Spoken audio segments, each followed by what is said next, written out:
This channel does not promote any violent, harmful, or illegal activities. All content provided by this channel is meant for an educational purpose only. গভীর রাতে strong রুমের ছাদে রহস্যময় ব্যক্তি।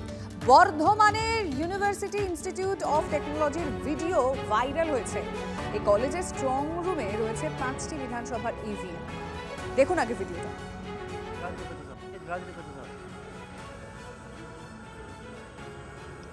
हवाएं देखिए क्या हो रहा है।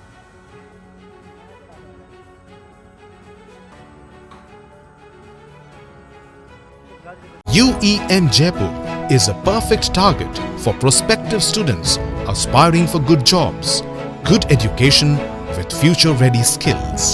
যে ভিডিও আপনারা দেখছেন তা ইতিমধ্যেই ভাইরাল হয়েছে, অনেকেই আশা করি ফোনে দেখে ফেলেছেন ভিডিও। আমি আমাদের রিপোর্টারের সাথে কথা বলতে চাইবো। মনোতোষ রয়েছেন। মনোতোষ, কে এই ব্যক্তি?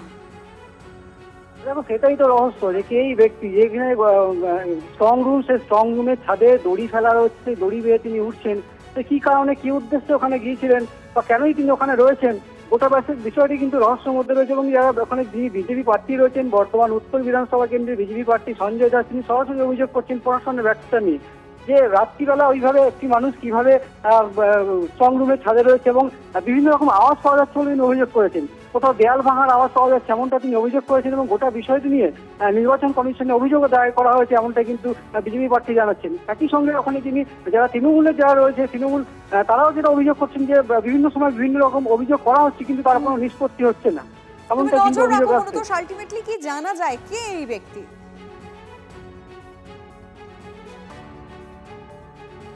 এই এত রাত্রিবেলাতে 9:30 10টা বাজতে চললো, এখন ওই এত বড় বিল্ডিংয়ের ওপর থেকে 4-5 জন দেখছি বিল্ডিংয়ের ওপর থেকে টপকাচ্ছে।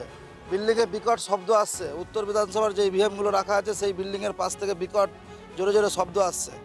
এখানে আমার মূলত সন্দেহজনক মনে হচ্ছে যে উত্তর বিধানসভার যে ইভিএমগুলো রাখা আছে তার পাশে কোনো কন্ট্রাকশন ভেঙে যে ইভিএম ঢোকাচ্ছে না কিনা তার কোনো গ্যারান্টি নেই, কারণ প্রশাসনকে আর বিশ্বাস করা যাচ্ছে না। নির্বাচন কমিশনের কাছে অনুরোধ, আপনারা বিষয়টা একটু নজর দিয়ে দেখুন।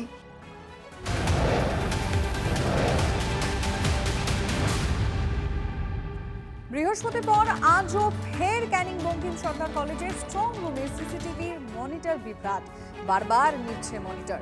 এই কলেজে গোসাবা, বাসন্তী, ক্যানিং পশ্চিম ও ক্যানিং পূর্ব কেন্দ্রে ইভিএম রাখা রয়েছে।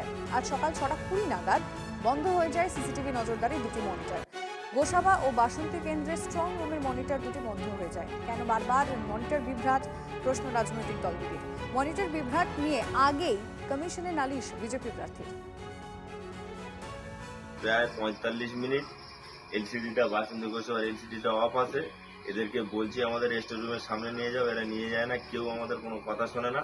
এখনো পর্যন্ত এই মেশিন ঠিক করার জন্য কেউ আসেনি বা এর ভিতরে কি হচ্ছে সেটাও আমাদের অজানা। সামনে ব্যারিকেড আছে, আমরা ভিতরেও যেতে পারছি না, বাইরেরও গেট আছে, আমরা সেখানেও যেতে পারছি না। আমরা শুধু এই এলসিডির সামনেই আমাদেরকে বসিয়ে রেখেছে। এখন ওখানে কি ঘটনা ঘটছে কিছু বুঝতে পারছি না, ব্যাপক উদ্বিগ্নতার সঙ্গে আছি। সিসিটিভি কেন বারবার চলে যাচ্ছে, ডিসপ্লে কেন অফ হয়ে যাচ্ছে, এর মধ্যে কি ঘটনা ঘটছে কিছুই বুঝতে পারছি না। সেই জন্য আমরা খুব উদ্বিগ্ন। তাড়াতাড়ি যাতে ব্যবস্থা হয় তার জন্য আমি আবেদন জানাচ্ছি। ব্যাপারটা খুব শীঘ্রই যত্ন সহকারে দেখা হোক, সিরিয়াসলি দেখা হোক।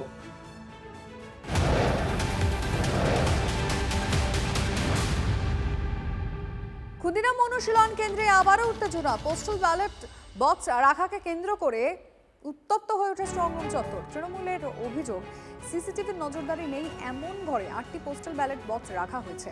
সব রাজনৈতিক দলের প্রতিনিধিদের উপস্থিতিতে পোস্টাল ব্যালট স্ট্রং রুমে নিয়ে যাওয়ার দাবি জানানো হয়েছিল, আর সেই দাবিও মানা হয়নি বলে অভিযোগ তৃণমূলের। ঘটনার প্রতিবাদ করেন তৃণমূল কর্মী সমর্থকরা। পরশু রাতের ছবিটাও একই সঙ্গে আপনাদের দেখাচ্ছে, যখন পোস্টাল ব্যালট বক্স সেইটা রাখা নিয়েও একটা সমস্যা তৈরি হয়। তখন আমরা দেখতে পাই একেবারে মধ্যরাত পর্যন্ত মমতা বন্দ্যোপাধ্যায় তিনি ছিলেন।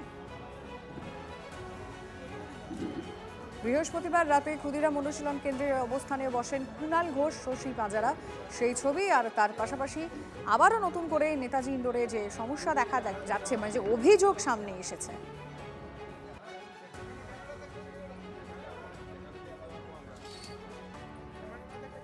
সব পলিটিক্যাল পার্টির যে লোকগুলো এখানে মনিটরিং করছে তারা তাদের সবারই মিলে একটাই ডিমান্ড ছিল কি ওই পোস্টাল ব্যালটটা আপনি ভেতরে তখন ঢোকাবেন যখন সব পলিটিক্যাল দলের রিপ্রেজেন্টেটিভরা থাকবে বা ক্যান্ডিডেট থাকবে। ওরা গাজুয়ারি করে আমরা চিল্লাচ্ছিলাম, আমরা প্রোটেস্ট করেছি, তারপরে ওরা জোর করে একটা এরকম রুমে রেখেছে যেখানে ক্যামেরাতে মনিটরিং হচ্ছে না। আমরা বারবার বলা সত্ত্বেও ওরা জোর করে রাখলো, রেখে ইনডোর গেট থেকে ব্যাক গেট থেকে বেরিয়ে গেল।